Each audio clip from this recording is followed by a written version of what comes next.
You're on mute. You're on mute. How do I? Okay, there.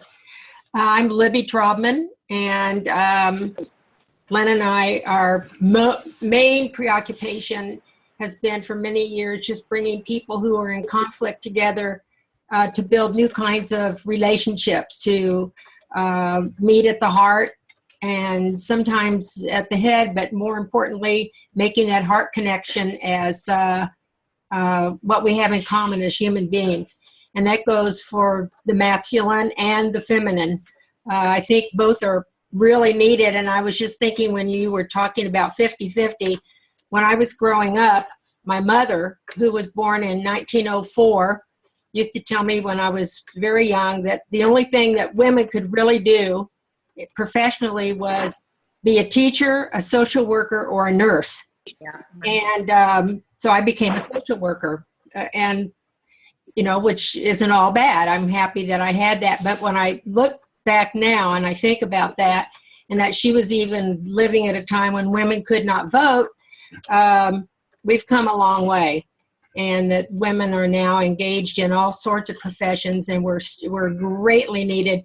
And lastly, I believe that if women were more in charge of relationships globally and had more places of leadership opportunities, we would probably have fewer wars and a lot more peace. Absolutely. That's one of the Sustainable Development Goals. Absolutely. Peace. And that's what was the context for our original conversation. Good. Lynn? One of the things that I've realized about working with women, especially in our 47, there was a lot of noise there. Our 40, well, we'll be married 48 years. 49. 49 years in a few months. That even though we live together every day and have a chance to work things out every day and create together, the male female, the dynamic between men and women is tremendous, is more than we imagine. And for myself, I never learned many skills at all about relationship from my mother and father, who did not do well together and eventually separated. They had very few tools. And I came into our marriage with a lot of self-will, fear of women, and just wanting to take control of everything. And it is a workout to work. And I think most of us don't realize how subtle it is, and enters into every bit of planning and thinking about the future. And it's so important to listen to one another and know when to surrender and really learn from one another. So I appreciate, Bonita, that you are creating this environment where we're moving to work shoulder to shoulder. Thank you so much, Len. Okay, on my screen, Aria, you're next. Yeah. You want to say something more? Yeah. Oh, sure, yeah. So I'm Aria. I'm in Half Moon Bay, sitting downstairs from Wendy.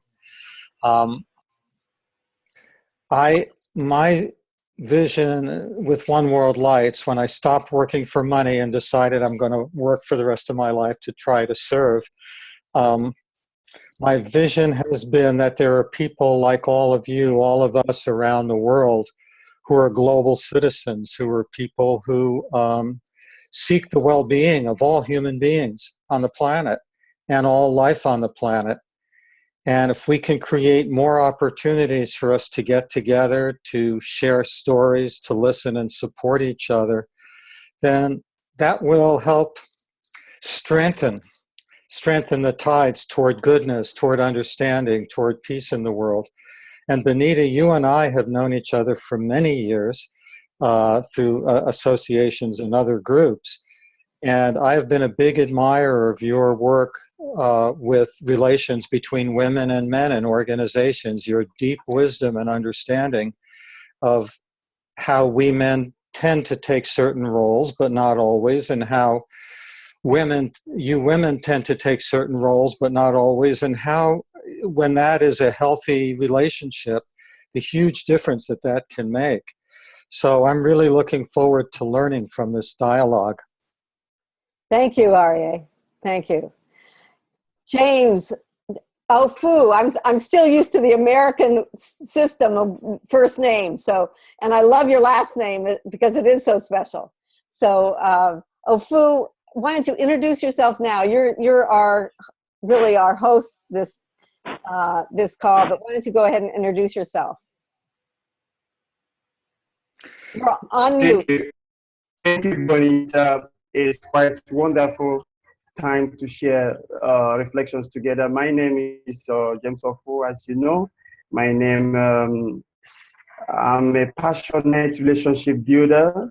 For the past 4 years, I've taken the passion to seek unusual possibilities to bring an united group of people, enemies together by introducing the culture of dialogue, to listen, to show what the power of listening can do in a relationship or a relationship that is broken.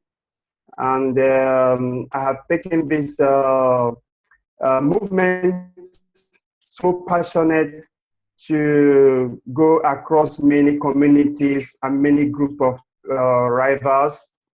And to date, it inspires me to continue breaking that fear and that ignorance that separates the two, and the building confidence, and letting two people in conflict to know that there is a possibility for the reconstruction of the broken relationship if listening is used as an option, as a solution.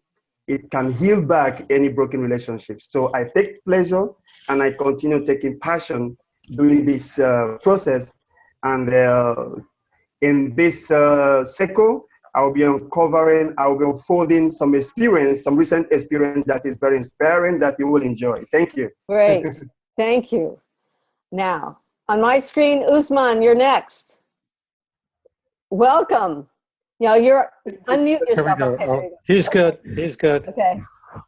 And I want to say that Usman was the original inspiration in terms of his interest in the work that I was presenting in wanting to bring peace to his country and the world. So Usman, please introduce yourself. Thank you very much, Bonita. Hello, everyone. My name is Usman Mohamed Inua. I live in northern Nigeria. I'm a Muslim by faith, and I'm also an advocate of peace and also gender equality. I actually happen to be one of the person that is very passionate, and among the people that are actually not opportune to be in school, particularly the women facts. I've been working in peace for a couple of years, and also in the field of environment. That's my background. Actually, I write zoology in my university. Yes, I actually always derives my inspiration from, the work of others, what other people do from other parts of the world. People like Len and Libby, who actually have been very supportive and also, supportive in line with my own vision of bringing people together, trying to bridge the gap that exists between people of different faith and different religion and tribes in northern Nigeria. That is just a little about the work that I'm doing, and also have been opportune to work with other non-governmental organizations and donor partners here in northern Nigeria, where we work and still working on help for women and neonates and children. Yes, this cycle, I think, is very, very important to me for the fact that I saw something in it that will actually help me to reduce the gap or the gender gap that exists between people here in northern Nigeria. Thank you very much. Thank you, Usman. Trish, you're next on my screen. Trish Sewe, who is a long-time friend of mine. That's along Hi with her mother. everyone, can you hear me? Yes. So can you guys hear me? Yes, we can hear you. Hi everyone. Trish, we can hear you. So, Oh dear. I'm joining with my mom on the same phone. So I'll just I'm going to take off my video so I. myself. My name is Trish Sewe.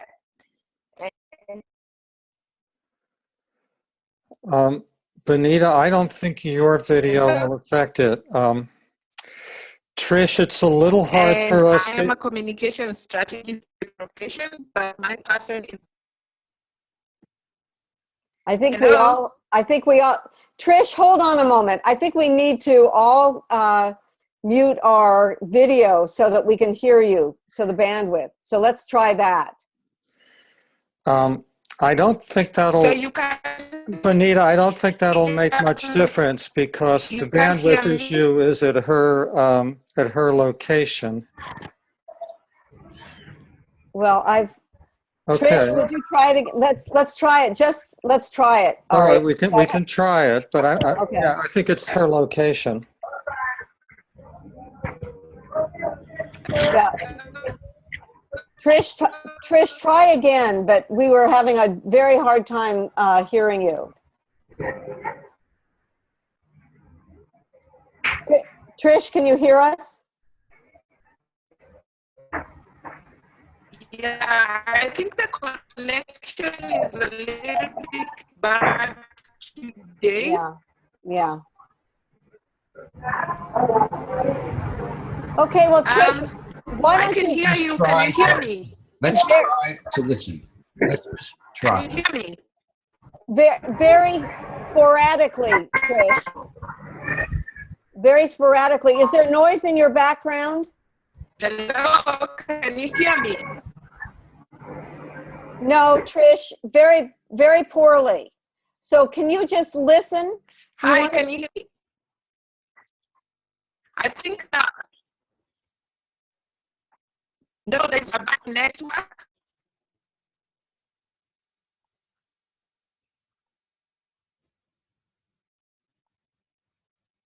Hello? Trish, we're not hearing you. And if you can just listen, maybe another time we'll hear. We're just gonna, we're gonna just, yeah.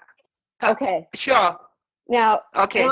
and I'll just tell them all that Trish is focusing on ending tribalism in Kenya and focusing on training youth.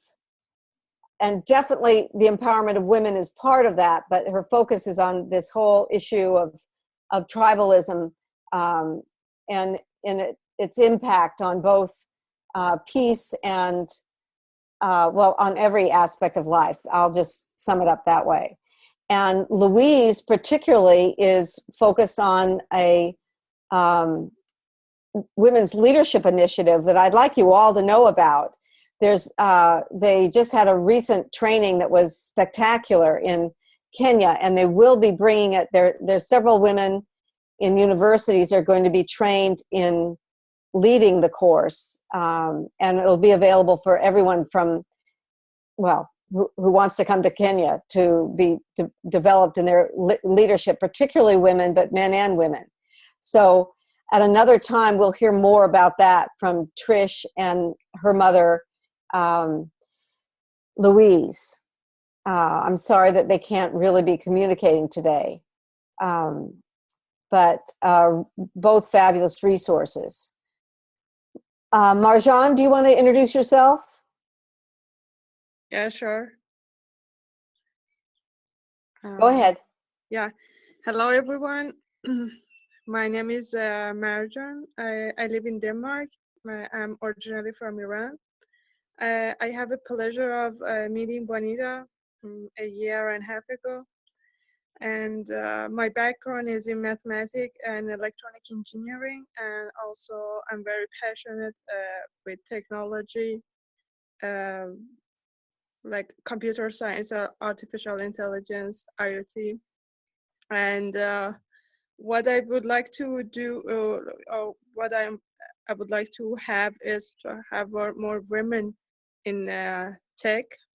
And as you might know, is the big part is in this area is partnership of men and women.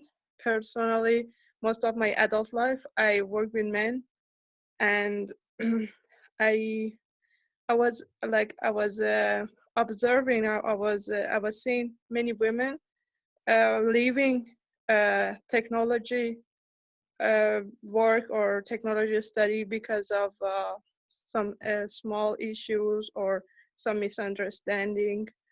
And what I believe is women have a special way of learning mathematics and technology, and they can really contribute a lot for advancement of technology and creating a better world for everyone.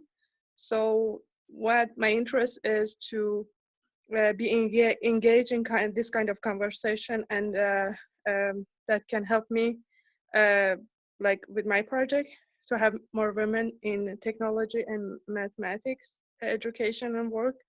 So that's why I'm here. And yeah, and I'm really grateful. And I know I met Bonita, and I know him. I know her so far. So yeah, that's about me. Thank you very much. Thank you, Marjan. Okay, Giddy and Celine. First, Giddy, do you want to introduce yourself, and then Celine?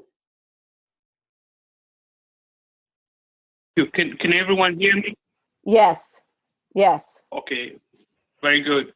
Thank you, Bonita. Thank you, everyone. My name is Gideon, and my wife, Celine. I'm in Shreveport, Louisiana. Celine is in Georgia, and we happen to know Bonita for quite a good number of years, and Bonita has been instrumental in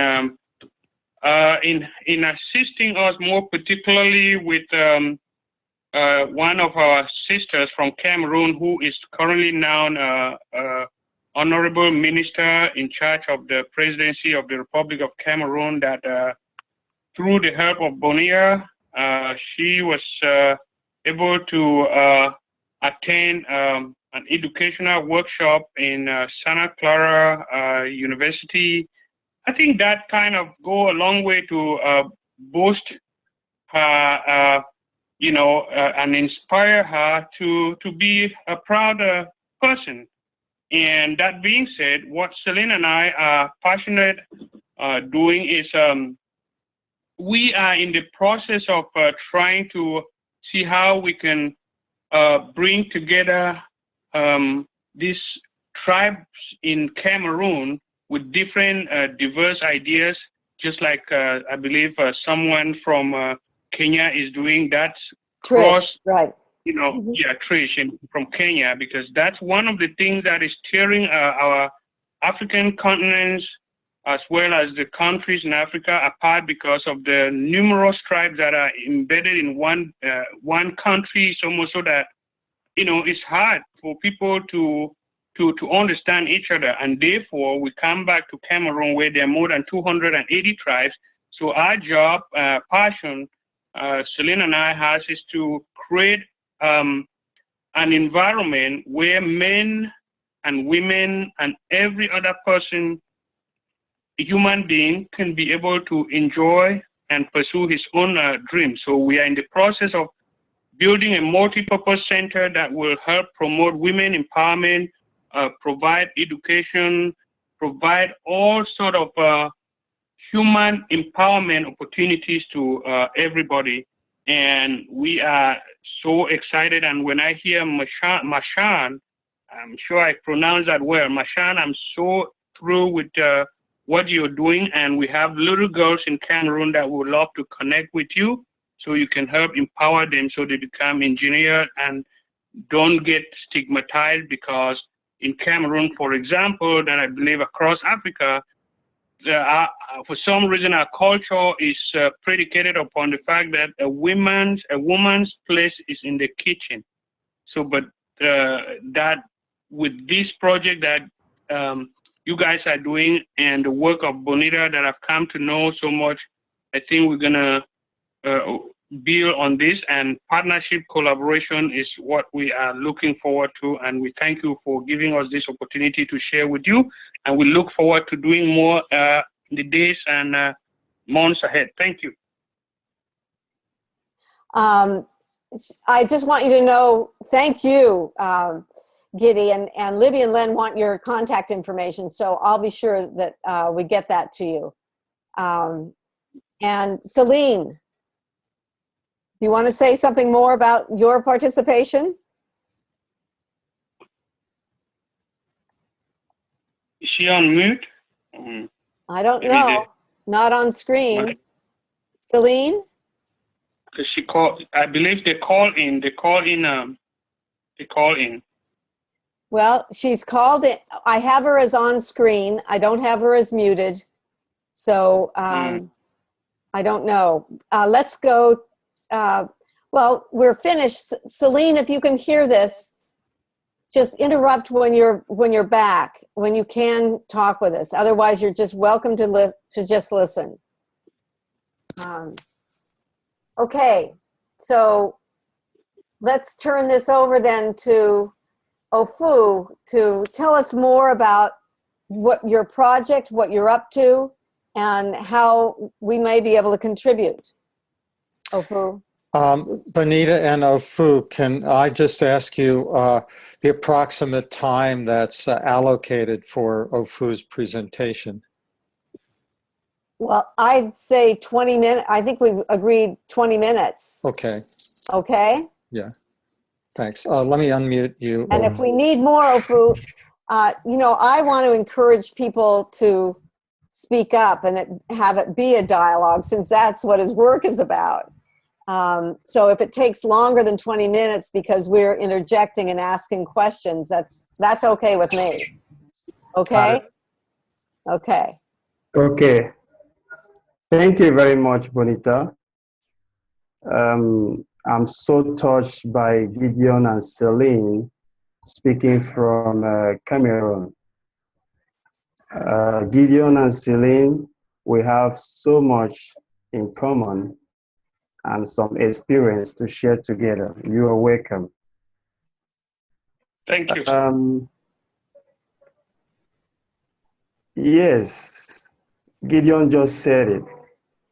In Africa here, we have numerous tribes, ethnics, and these differences has created this complexity in our reality that have been the problem of division, disunity, segregation, and discrimination, socially, culturally, politically, economically, and different aspects of life. We have experienced division increasing, disunity increasing, discrimination increasing. And that is why in this 21st century, dialogue has become a new way to heal all these differences and bring diversities to know each other, discovering that the root cause of all this discrimination lies on the fear and the ignorance of the other. The experience of dialogue practice have made me to understand that when you don't know the other person, you're automatically afraid of him. When you don't share the same value, when you don't share the same opinion, we don't share the same philosophy or doctrine, automatically you create a gap. In your mind, you have this stereotype, a false image of the other that creates in you to build this fear, automatically discrimination and reject of the other increased. We can see this manifested in political sectors, economic sectors, social sectors. Here in Cote d'Ivoire, we have experienced this same kind of situations in diverse communities and in many regions of Cote d'Ivoire. My work, my passion, discovering this gap, this division, this large gap created by fear and the ignorance of the other, which I and my movement, IFPASI, United for Peace Against Conflict International, founded on 16 January 2012, has made effort to bring alienated communities together in reconciliation through the approach of sustained dialogue.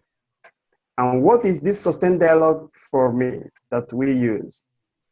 This sustained dialogue is a positive process, so dynamic, a participative process to transform relation over time. We have used this process to heal communities that have been broken by land disputes. We have used this process to heal communities that were divided because of the problem of stigmatization, like people suffering from albinism, people suffering from physical handicaps. We have used this same process to heal alienated communities in the western part of Cote d'Ivoire that was engaged in the human slaughter during the war. We use this to prove to them that hope again for the broken relationship based here and ignorance of the other. There is hope again for the relationship to be healed back again, only through the process of conscious listening. Because we discover that dialogue is about the other person, not about you. And this is what we have been doing to bring these people, creating an integrated mechanism, a platform, a workshop to bring these enemies together. In this process, we allow them to engage with each other after having educated them an authentic way of communication, than being critical, than being critical to their communication, to be analytical with an effective communication skill. We help these communities to experience a new way of communication through listening consciously to the other by sharing a good communication skill without monopolizing communication, by sharing communication through their story narratives. Because we discover that if two enemies happens to hear the other, truly hear the other without interruption, only listening, consciously listening to explore whatsoever opinion coming from the other without criticizing that opinion, without criticizing that perspective, but only listening to connect to the other from the heart through a compassionate interaction, to see the humanity of the other from whatsoever that have divided from the past, This process helps to transcend every divisive issues of the past. And the outcome of this process is that, from our experience, is that enemies are turned to friends and disunity to cooperation. This experience has made me to understand that narrating your story transforms the heart, and listening consciously changes the mind, and bringing the two, combining the two together, transform perspectives.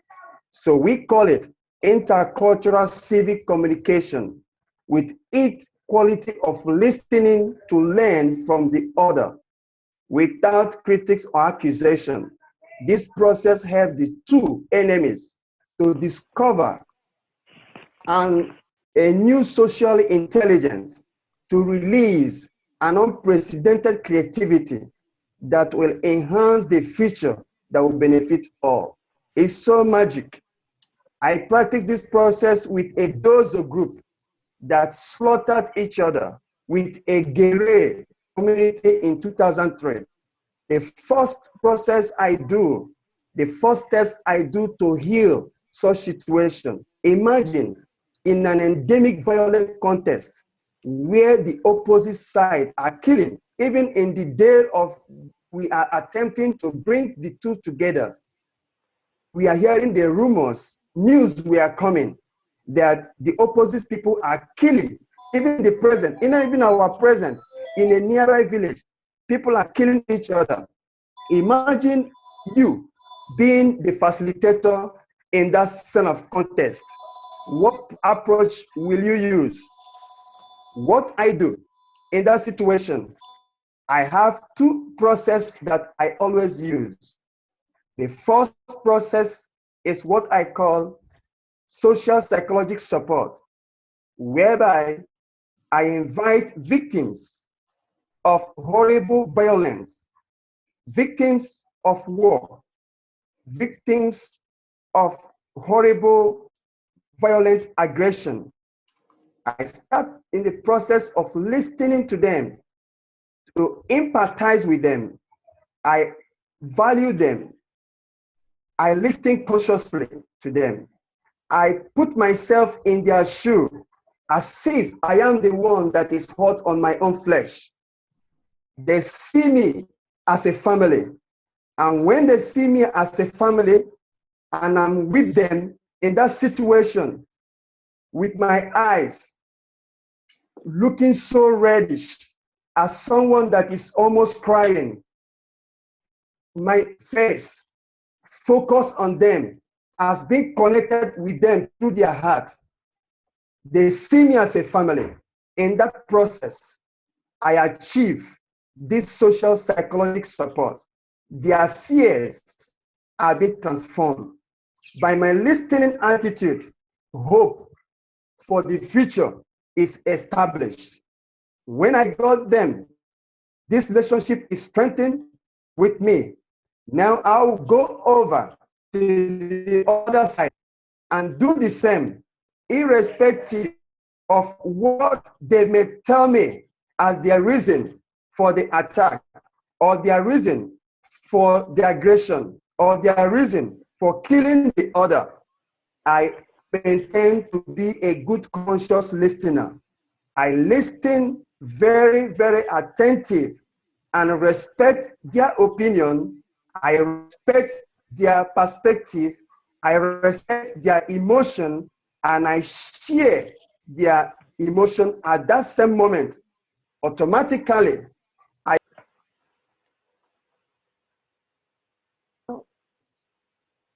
What happened? It looks like Ofu lost his connection, but he's coming There he back. is. Okay, there he is. so hello. Okay, welcome Yes, back. so thank you. So automatically, I do the same dialogue attitude to the both side without taking side. Without taking side, I share my passion, I share my emotion equally to the both side. And when I do that, they will trust me. They will be me. They will see me as a hope forward. Then I will come back again and I will propose to them, let's heal the community. I bring out what they share together as common, which is the community, which is their one value, irrespective of their diversities, irrespective of their differences in opinion, irrespective of their differences in emotion, irrespective of their differences in economic power, or etc. I bring out what is of value, which I want them to share together, which is their one community, which is that one family, which I bring them to understand that the destiny of this same community lies in their hands. And it is them that will define what the future is going to be for the future generation. Would they like to leave war as an inheritance to the future generation, that their children will continue killing themselves? Will their children continue destroying themselves? Or will they like us to reform, redefine, reframe the new life that the community of tomorrow is going to be like? And I propose to them, the future is the one that will protect their children, is the one that will make their children to move forward, is the one that will make their children have that comfort in the community, is the one that will allow their children to enjoy the education, would enjoy all the necessary amenities of life, good shelter, feeding, good food, healthy environment. I make them to understand it is their decision now that can determine what that tomorrow will be like. Or they would like to have the answer with guns, with knives, or would they like to listen? I tell them that listening consciously is the only remedy to heal every broken relationship. I make them to understand that they lost hope was because of no listening, because no one has listened to each other. Everyone has been rigid in their position, blaming the other to be the cause of the situation.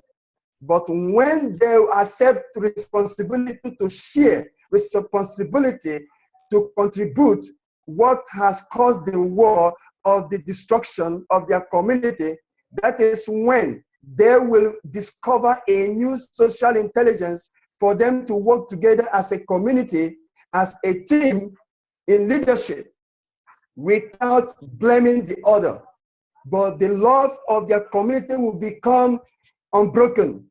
That will bring them back together to see a new future. So this process has been working and always working for me. Fabulous, Ofu. Fabulous. Recently, I attempted a 19 years of campus violence, aggression that have been in the Côte d'Ivoire for the past 19 years. No institution, no political option. Every political option has been arbitrary arrestation, punishment, putting people in the jail. For me, I said, the only way forward to set back this campus from aggression, from violence, from the students sharing violence as an option to seek for group control in the university, the only way out is to allow these students to come for the very first time to listen to the others. From my investigation, before I engage in this dialogue process, I will share my screen now to show you after the 11th April confrontation between the group in the campus university that is called Félix Houphouët-Boigny University, a public university. Many were wounded. Some were killed. The first group is called FACE group. They are Syndicate Associate Group. The second is RGC group. These groups have been fighting each other for 19 years. And the politicians have been using this group as an instrument to instigate violence, to move on with their political ambitions by having this group of students as an instrument of violence.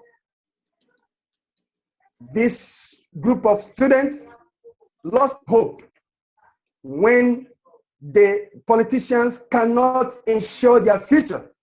The only thing they see is arrestation, punishment, without hearing from these students. These students continue to reivindicate for rights. And one of the rights of these students is they are not being listened to. The government are not listening to them. The politicians that use them are not listening to them.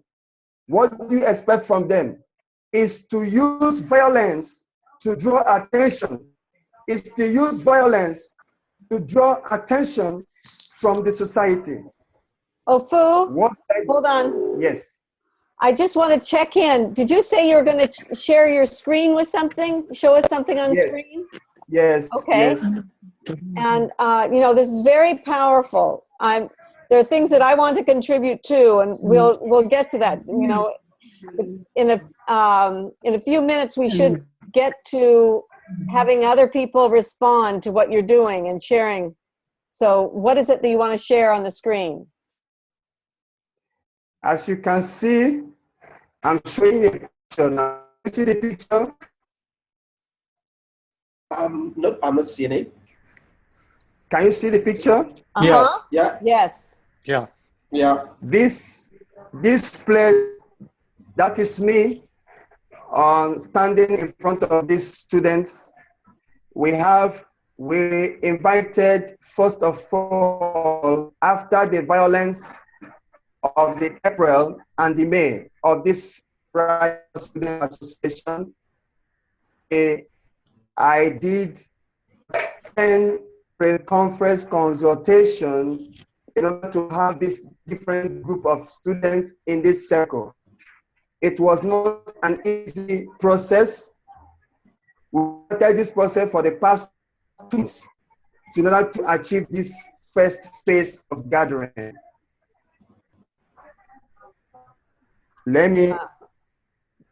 You can see, this is a hall. You see there is UFHP. This is University Félix Houphouët-Boigny of Côte d'Ivoire. This is a course that the university offered to us in order to bring these diverse students together. Before we were able to host this gathering on the 20th, the school administration called me and said, Mr. James, we believe in you, but we are a little bit afraid. What guarantee will I give that this student that just fought about 2 weeks ago and that fought about on the 13th of May, this hall without fighting each other with iron objects? Wouldn't it be reasonable for us to invite the police to come and ensure security before this gathering? The spirit of dialogue would take control. I told them that what causes grievances is poverty of communication. The way you communicate to people determines how they will respond to you. And the way you honor people determines how they will look at you.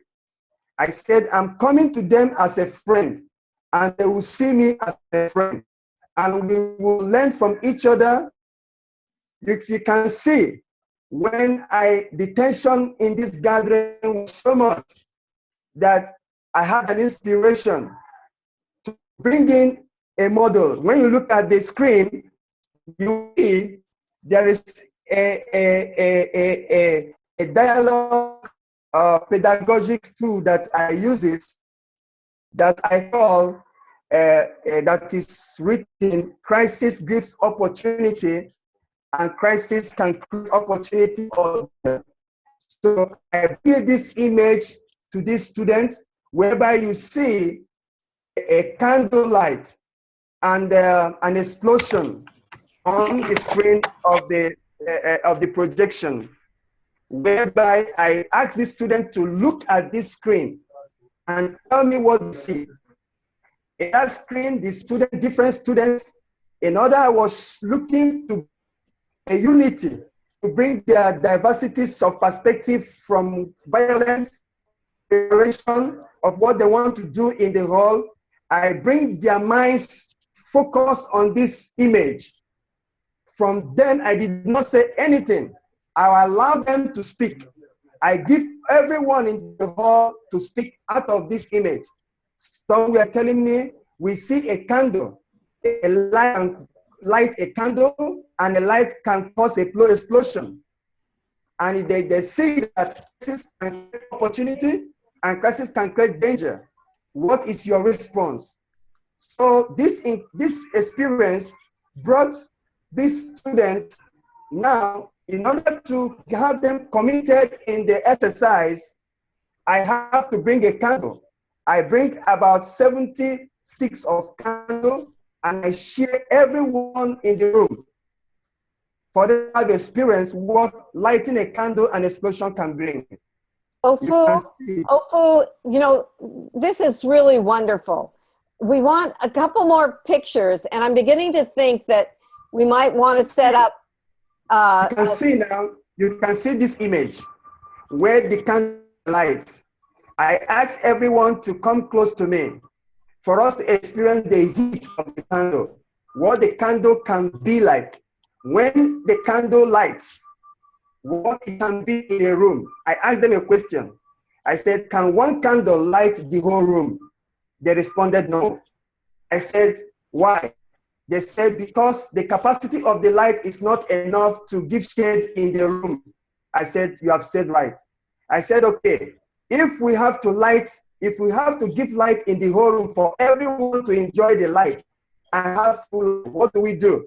They said, we have to bring all the together. That is when I bring this analogy to prove to them what cooperation, the advantage of cooperation, working together as in leadership, what it can bring in development, in bringing new ideas for them to work together. Okay, yes. Now it's time. This is so beautiful, and it's time for the lights on this in this call to be able to share. Okay. Is there any? Do you want to say any? I mean, I think it's very clear. This is just fabulous. Is there anything more you want to say before we share? But it is time for us to start sharing other people. Okay, what I will leave as a question is, what touched you in this experience, and what new initiative is awakening you? This is two questions. Beautiful. And how will you expand this same experience to compare to what you are doing in your different localities in order to achieve the global peace? Thank you. Thank you, Ofu. I know I have something to share, but is there anyone else who wants to share first? You know, I think it would be interesting to hear from you, Benita, as a transition. Well, what's interesting to me, really, I mean, first of all, Ofu, your circumstances are so, so overwhelmingly challenging, and that you've been able to cut into this, and I don't mean cut into it like painfully, but like a surgeon, like a caring surgeon has been able to stop and completely create healing and community around this is just phenomenal. What's interesting to me is on the other side of the planet over here, what I've discovered in working with men and women in partnership, I'm still curious also about how the women show up and how partnerships show up between men and women with you and your work. But I also want to share that the one thing that I teach that I think is I teach a lot, but the one thing that I focus on that I think is the most important is having men and women recognize a very strong cultural habit here of what we call playing devil's advocate, which is it's not quite the same as what you experience, but it's putting down an idea, questioning it, not listening, but wanting to find the problem with it. And it's interesting, it even ties back over to Marjan's project of what drives women out of engineering and out of out of companies, is the culture of the adversarial culture. And it's a very different contrast of circumstances, but it's exactly the same thing that I teach men and women to realize that often it's not always, but often it's the men, or the Western men particularly, who are the adversaries and think that that's the best way to bulletproof an idea, but don't realize how it's killing people off, not physically, but in participation. And when they realize for the first time that that's one way of seeing the world, it's not the only way, it actually is transformational, that they see that they can play what we've coined the term angel's advocate, which is to build the idea together. So I'm not going to say that's one of the things that really touches me, is here you are doing the kind of work that's so at the heart of your making a difference in really egregious situations. And I'm doing a similar thing in the corporate America. And it's even Google, everyone knows who Google is. They're working on providing psychological safety in their environments, which I think has a lot to do with this. And it's a parallel to what you're doing, providing the safety. So I wanted to share that. And who else would like to share? This is Gideon here, Bonilla. Can you guys hear me? Can everyone hear me? Yes, we can. Okay. Gideon. I'm very, very, first of all, through with the presentation as well. Looking at Africa, I asked one of my co-worker, how many continents do you know in the rest of the world? They could barely list me one. And Africa being the second largest continent in the world, and Ofu speaking from Cote d'Ivoire seems to be like a messiah that can save the entire continent. And like they say in Africa, rain does not only fall on one roof, meaning basically that what is happening in Cote d'Ivoire can easily be avoided, and the consequences will remotely be seen throughout the world. Question is, given what we are doing, is there a possibility that Ofu can be given an opportunity to talk to our Congress?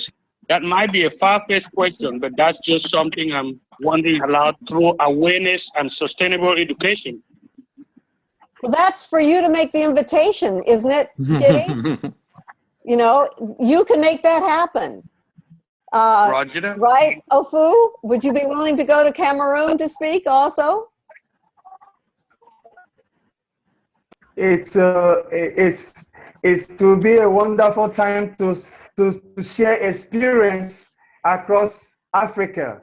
So if Gideon and Celine deem it necessary for me to be in Cameroon, why not? I will be there, and I will have a wonderful time with your congregations. And believe you me, it's going to be a wonderful time to experience with Sustained Dialogue, and they will not be the same again. All right. Okay, not just Cameroon. I meant the United States Congress. Oh, the United States Congress. Oh, that's a good idea. Oh. That's a Great, good idea. great. I thought you were talking about your Congress, Giddy. So, Well, that- the U.S. No, the United States Congress. Yeah. I think we could use Ofu's voice there. I'd like to offer a few quick thoughts, Benita. To me, the question I'm holding after listening to your courageous work, Ofu, is how that applies to the topic I believe we're here to discuss, which is how empowering women contributes to all of this and how that fits in. So I'm holding that question. Another thing is I want to recognize a couple of people who came on later. There's Raghav, welcome. And Molly, welcome also. Molly has to leave at 10:15, but I just want to say welcome to both of you. Thank you. I don't know who VF685 is. There's an image. Does anybody know who that is, VF685? no. So anyway, Benita, those are some of my quick thoughts. Yeah. Well, I'd like to ask that too, Ofu. How does the empowerment and partnership with women, men and women, show up in this and contribute to the dialogue? And Shall we allow a few other voices into the dialogue? Okay. Give Ofu a chance to respond. Yeah. Yeah. Should I respond? Let's let a few other voices, I think, into the dialogue. I want to make sure everyone has a chance to speak. Hi. Who is this? Hi. Is it Trish? This is Louise. Louise. Hi, Louise. Louise. Louise Sewe is Trish's Hi, mom. Bonita. I'm fine. How are you, Bonita? Good. Hi. Now, do you have To everybody. Do you have what would you like to share about your work and what Usman shared, Louise? Yeah, just something little about my concept. Yes. Can you hear? Yes. Yeah, Louise. I've been working with the women as well as girl child education, but my greatest interest is in empowering women and girls. And one major thing that I've noted is that I want to work on the gaps that are existing in the gender environment. And that's why I've come up with the concept of a new level of partnership between men and women. And a new level of partnership so that we can address the gaps that are existing, so that women as well can also appreciate the empowerment through men, and men also should come out and really empower women and reduce the gender disparity. So the concept of new level of partnership entails to communicate with men and conduct training, and especially the leadership training, so that men can also be heard. Many times we talk about women talk about women, but I think it is necessary women can talk about men, so that we can also appreciate the male responsibility in creating a difference in the lives of women. Hi, can you hear? Yes. Yes. Yeah. And so the whole idea is sensitization in the community, so that the women can stand out and be heard, and at the same time we really need to appreciate men, because there is no gender sensitivity if we also don't think about our men. I appreciate Hello? that, Louise. Yeah. Is that Trish? I think that's Celine who wants to Okay. talk. Is that you, Celine? Celine, No. go ahead.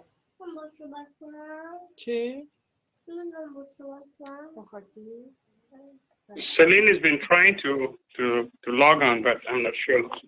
I don't think that's Celine anyway. Oh, okay. Marjan, I think, is Martin there? Maybe you need to mute right now while you're talking to Martin. Celine, are you there? Hello, I'm here. Okay, Celine, what would you like to say? I don't have much to say because Gideon has already said everything, but I just want to say thank you so much for organizing this really good education for us, especially women, because in Cameroon, women, they don't even think of women except now that their eyes are open. So just want to say thank you so much for everything. You're welcome. And I know, Celine, I know that Gideon told me earlier that you're focusing on teaching everyone, men and women, that girls need to have an education, that's the foundation for everything. Right. I think that's wonderful. If you focus on that one thing, I mean, there are always many things you can do, but that's a wonderful focus in what you're doing. Thank you. Yes. Yeah. Since Molly has to leave in a few minutes, I'm wondering, Benita, maybe if we can invite Molly to speak for a moment. By all means. Hi, Molly.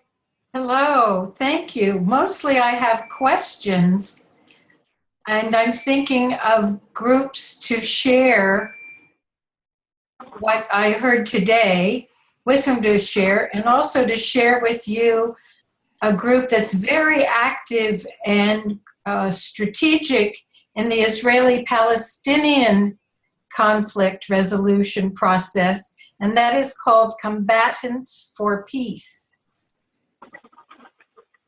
Molly, can you tell us just a little bit about what they do, how they work? Well, they travel the region and to other countries to talk about themselves, the process they went through as Israeli Palestinians who were former combatants raising arms against one another, and how they've come to recognize that that is such a dysfunctional way to try to resolve a conflict.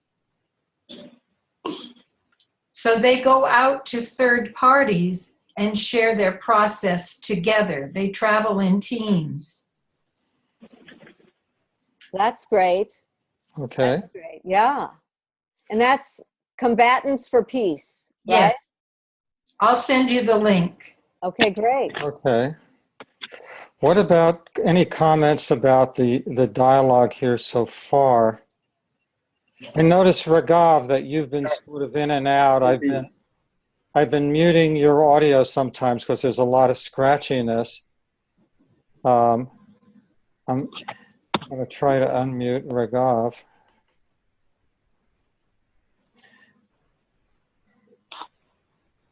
I can't do it. Ragav, can you unmute yourself and join us?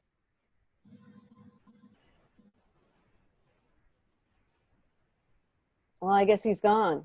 Yeah. Who hasn't spoken yet, Benita? Tricia. Libby and Len haven't. Oh, okay. And Wendy. Well, you know, Me too. we've been following what OFU's been doing for a number of years. And like we've said before, what he's done almost single-handedly is nothing short of a miracle. You know, we've done a lot of dialogue and bringing enemies together, but nothing like what OFU has experienced, where he steps in where people have been slaughtered yesterday and today, and it's like a whole different life experience. Yeah. Hard to imagine. So I would say that I think what OFU has that all of us could probably use and learn from, I think Usman has it as well, is just this incredible faith that if you do the right thing, you are somehow almost protected. It's like tapping into a spirit that really enables them to be free and to just do what they're being called to do. And I come from a more fearful base. It would be really hard for me to do that. And so I just appreciate the fearlessness and the faith and the beautiful spirit that they use to when they move out and move into a threatening situation. Wendy and Usman, do you want to have something to say? Either one of you? Yeah, okay. Hello? Yes, go ahead. And then we'll get yeah, okay. Okay. Yes, I really must say that Ofu is a very strong man, and the work he's doing there, it's really something that takes courage for one to do such things like that. Especially for us that come from Africa, we actually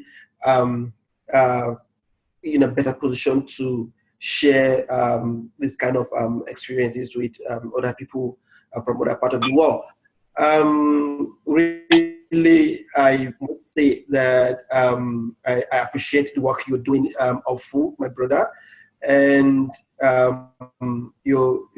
that's really an encouragement for people like me, actually. I also want to ask these questions. We've been doing this kind of work in our different areas, but I would like to know if at the time you were trying to bring the students on campus together, was there any consideration for women frogs, what they can actually do or bring to the table to actually see that the gap that exists between the two warring groups, those notorious groups in the campus, were actually brought together before that? And were you also able to take into consideration the vital role women can equally play in, bringing men together? I know in campuses we have different people from different backgrounds and different tribes. When women are different, so was there any consideration for the women folks in that activity that you did? And what was the experience? What came out from that gathering in respect to the role women can play in bringing people together and bridging the gaps together? I don't know if you get my question. That's a good question. So, Ofu, maybe you can add that to your list after people have had a chance to speak. I see that Wendy hasn't spoken yet, and Raghav hasn't spoken yet. Let's let Wendy speak. Wendy, go ahead. Yeah, again, I'm very overwhelmed with the courage of Ofu, as well as so many people who are on this call. It's a very different world. We've certainly had our struggles regarding women's rights here, but nothing like what's being experienced by the people on this call.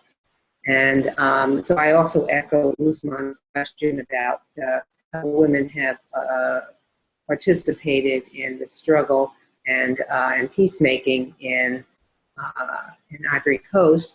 And I'm also hoping that we can use the chat afterwards so that we can hear from some of the people who were not able to hear today due to various internet issues, and perhaps the people who signed up for today who have not been able to come to the call. So I would love to hear perhaps afterwards on it. Thank you, Wendy. Where did Raghav go? He's there. Okay. Yeah. Sorry for joining late, but whatever I heard from Ofu was like really kind of. Normally Raghav, can I ask you where are you talking from today? Today I'm in London. Oh, you're in London. Okay. Yeah. Thank you. So means normally I read those kind of news or articles, but actually somebody who is in the ground and handling those situations, to hear that was something very like I'll say overwhelming. And about the overall topic, means I missed the initial conversation, but just as my personal thoughts about women's partnering in the overall progress. I grew up in India, and most of when I was growing up, I used to read and also see kind of a discrimination for girl child. In fact, in India, many times, and it's also kind of a common this thing that people prefer a male child and all that. I thought since India is still, it's a kind of developing, a lot of things still has to catch up and all. But to my surprise, when I joined corporate and started interacting with colleagues across the world, I also saw that some amount of gap still exists in developed countries as well. I was just thinking, but I was not very serious about those aspects. But when I had my daughter 5 years back, then I started really looking at how it will be for her when she grows up. But over a period, I slightly thought maybe instead of making it as a gender issue, like men, women, I think maybe I should look at it as a issue of humanity, in a sense. If I'm at workplace, I'll have male colleagues, women colleagues. Each one will have their own priorities. Like maybe one colleague might have her child at home, which is like she has to take care. So that needs are different. At the same time, a male colleague might have somebody elder in his family, like a parent to take care. So as an organization, I think I would like to take care of both so that they can handle their personal responsibility as well as perform at work. But these are all just thoughts, because I'm not, I can say, I don't have full experience of the actual problems in these areas, and because I know a lot of people have been working in this field. So at this point, I want to learn or get sensitized about that issue, then maybe have my opinions on that or do something about it. Raghav, I just want to say that I think what you're talking about is what many people are beginning to articulate as how can we build a caring economy? And that's a whole nother topic that I think I'm glad you brought it up, but where we build into our business how we honor the health and well-being of our people and our families, as well as into our whole economy, including the having economy in harmony with nature. So to be continued, and there are definitely people that are talking in those veins and will expand in that area. Awesome. What a great conversation. So Benita, is there anyone who hasn't spoken? Well, I know that Trish she wrote an email, in the chat. Let me just read it to you, Ofu. Ofu's presentation is so encouraging, especially because I work on the same issue of bringing people together who are divided along tribal lines.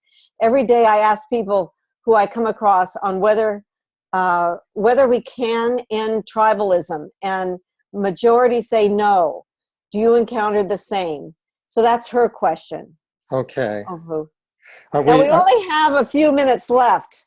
So I would want to encourage, Ofu, if there's a way you can tie your extraordinary work into the part how women also participate, I'd really appreciate you're doing that. And Aria, is there anything more you would add to that?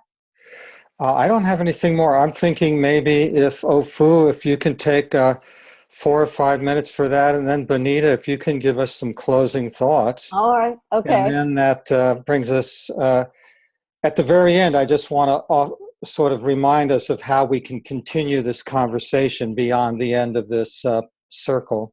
Okay, great. So Ofu?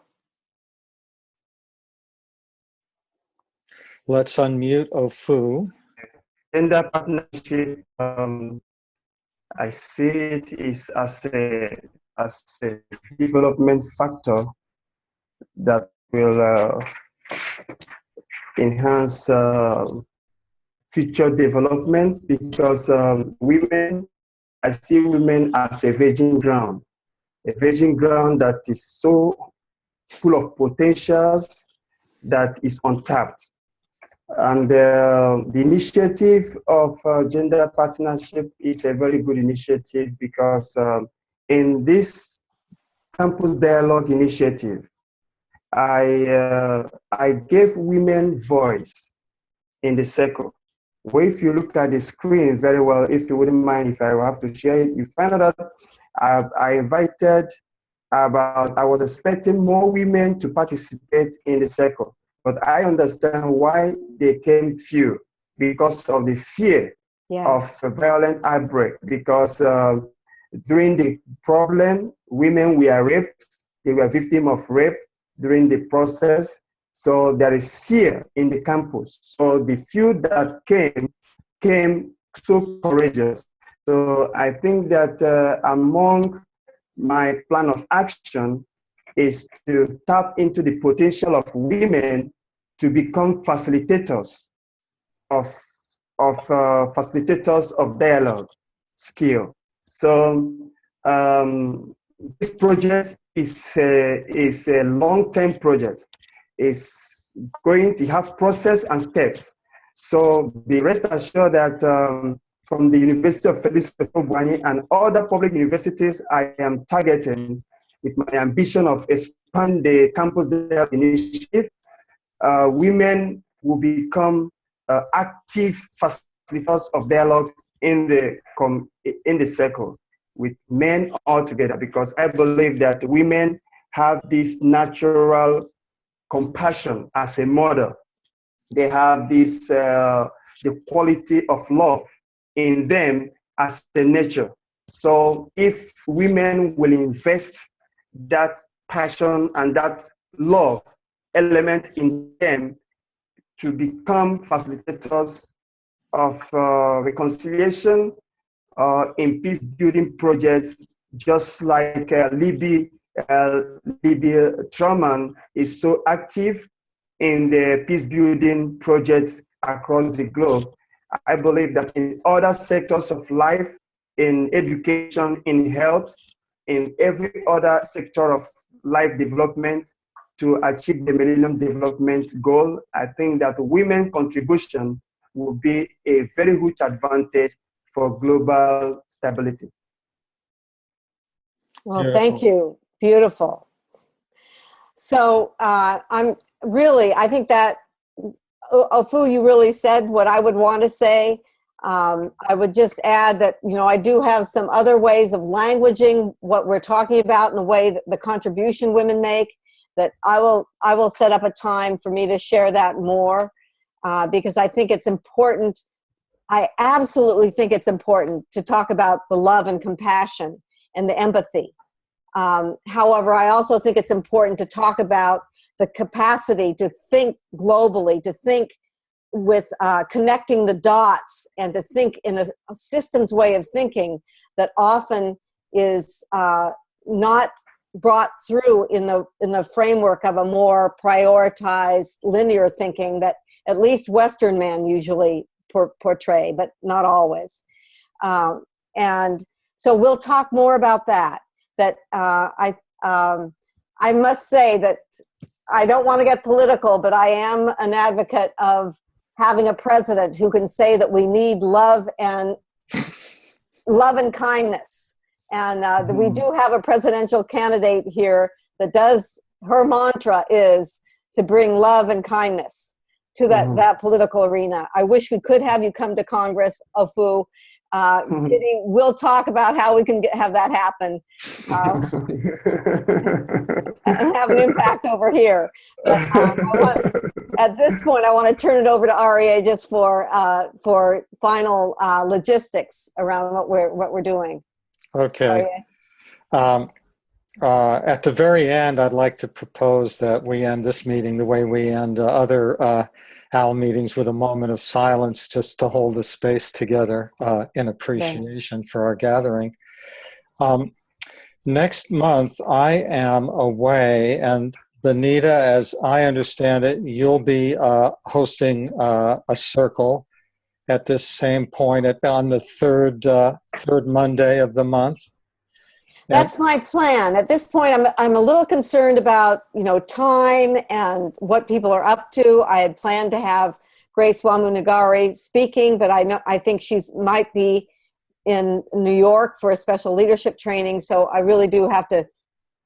Let's just plan to make it happen. Whoever can come, and then but I will have to look at who's going to be speaking. Okay, so we can ask people. Hold a date on your calendar, right? If you're interested, the fourth Monday of June. And Benita, I'll assume that you'll be in touch with all of us regarding that. Okay. Yeah, and you'll be sending out the news. No, it might not be even on the newsletter because you're taking off for vacation, right, Aria? Yeah, so I think you'll need to do that. I will send out a newsletter. If you and I talk afterwards, I can get it on the calendar and the newsletter if it's pretty quick. Okay. Regarding follow-up on this call, the recording of the whole call, we're not going to edit it. We're just going to post the whole call up on the OWL site, and Benita will be in touch with everyone when that's available. Also on the OWL site, we encourage people to continue the dialogue. Ofu, because of time, there wasn't time for you to respond to everyone's questions. But if you had, if you wanted to offer the answers, blog them on the website, that's a way to do it. So we'll be in touch with you regarding follow-up as well. Anything else, Benita? Just really thank you. And it's a beginning. We're creating something together. And I'm very grateful, and I love you. Trish has a message here that she chatted, which you may have seen. She says, "Thanks, everybody. I look forward to next meeting." Thank you, Trish. So here we are. It's time, if we can take that time for a moment of silence to hold a space of gratitude together.